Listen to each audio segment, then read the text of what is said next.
Good morning sa ating mga ka-viewers ng ating YouTube channel Edwin Malenao Official at FB page Edwin Malenao Official.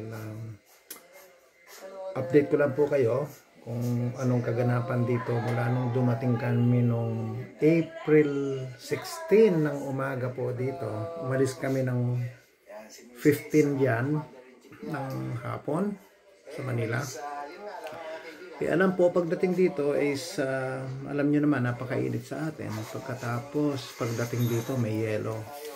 So sa madalit salita po, medyo sumama ang ating pakiramdam. At ngayon lang tayo medyo bumabawi. Madaling araw nga pala dito ngayon kasi meron pa akong jet lag. Ngayon lang natin naasikaso ang ating editing ng ating mga videos. Ayun, nandito ngayon tayo sa ating production room ng Edwin Malenao Studio. Kumbaga, maliit na production room for our videos. At pinadala na yung ating edited na mga videos ng ating editor mula dyan sa Barangay Ugak Norte, Tuguegarao City. Ayun. So shout out sa ating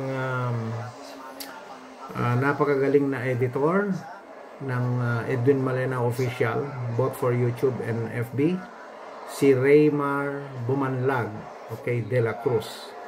Yan ang kanyang pangalan. Marami rin siyang YouTube channel. So shout out to you, Raymar. Thank you so much. At nire-review ko na itong mga pinadala mo. Ayan. At tinitignan ko na yung pinadala mong videos.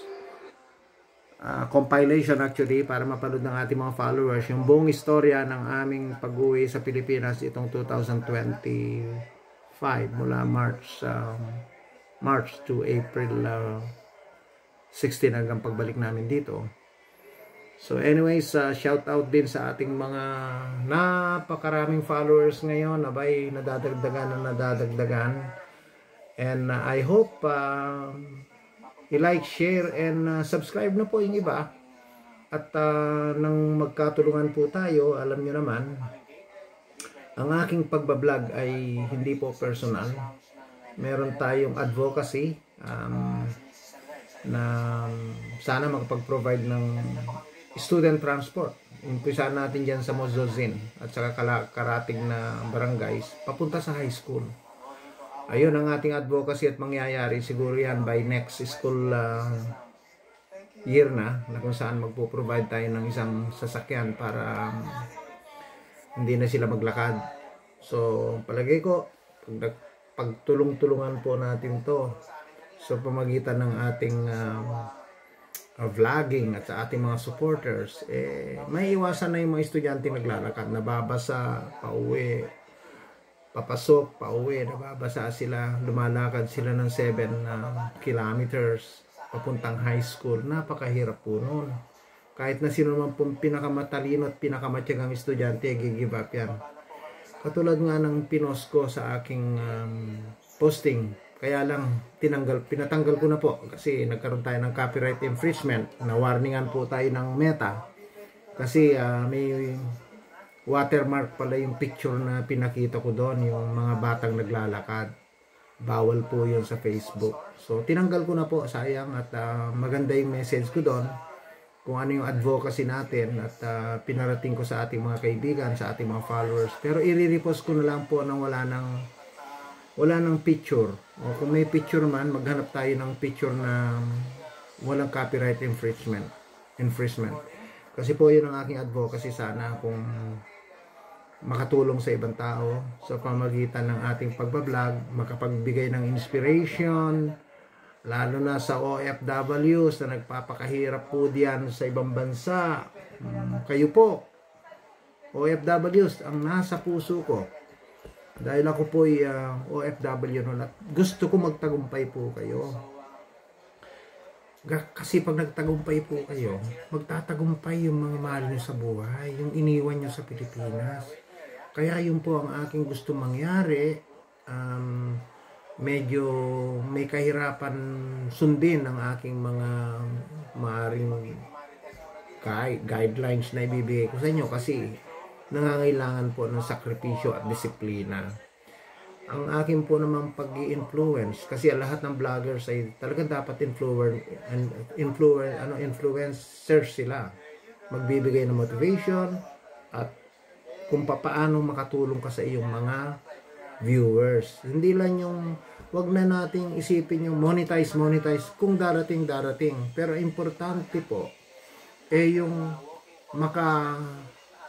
mapakinabangan ang iyong ipinopost. Kaya yun po ang aking gagawin ngayon.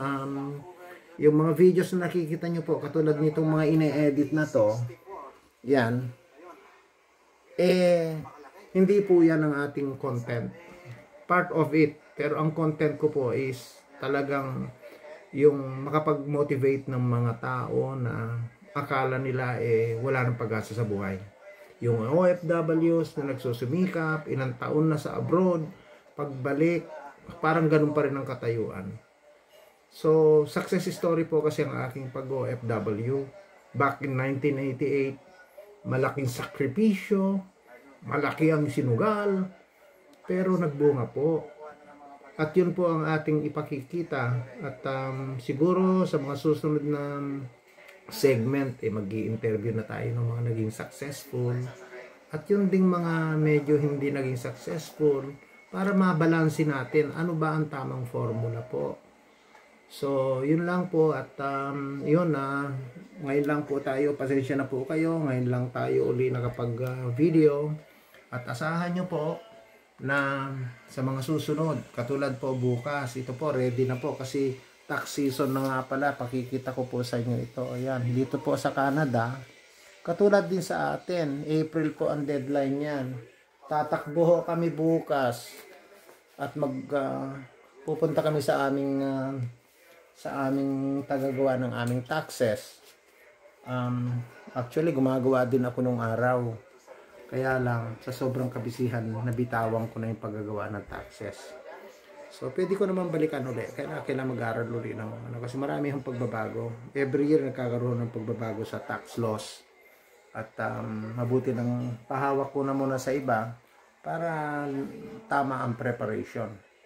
Ayun, at nga pala, meron din akong ipakikita sa inyo. Masama talaga ang pakiramdam ko ngayon at medyo gumanda na. Ito nga, nag-aaral tayo ng editing at i-communicate ko kay Raymar Bumanlag ng Tuguegarao ng Barangay Ugak, Tuguegarao City, yung mga konting re-edit bago po i-post. At kaya po namin ginagawa ito is gusto po namin na talaga namang quality naman sana yung mapapanood nyo. At kung meron pang pagkukulang po sa mga videos na to, pagtiyagaan nyo na po muna kasi kailan ko lang naman po inumpisan to. March 11 this year lang ang official vlogging. So hopefully let's all pray na maging ako'y karapat dapat sa inyo, sa aking mga viewers, at patuloy sana yung subaybayan ng Edwin Malena Official sa YouTube at Edwin Official Facebook page. At i-flex ko na rin yung Ibanaga Bungay 101 kung saan ako po ang nagtayo noong 2020 at ako rin po ang admin. Meron na po tayong almost 18,000 members. Maganda rin po adhikain ng ng Ibanaga Bungay 101. But we will discuss it in some other time. Meantime, ayun nga, tayo ang inyo pong lingkod all around naman. Nagkumpuni po ako kanina kasi napagbalik po dito is may problema sa konting bahay. Ito pagkikita ko pa sa inyo. Yung aayusin po natin. Dito nung dumating kami, itong pinakagripo ho ng banyo, ito po, actually kinalas ko na po yan, binalik ko lang para ipakita ko lang sa inyo. At ito po kasi nagkaroon po ng problema, kaya tinanggal ko na po sa ilalim to. Ayan. At ibabalik po natin, under warranty po naman to. Meron siyang warranty, tinawagan ko yung company na kasi bago lang po itong bahay na to 2021 lang to.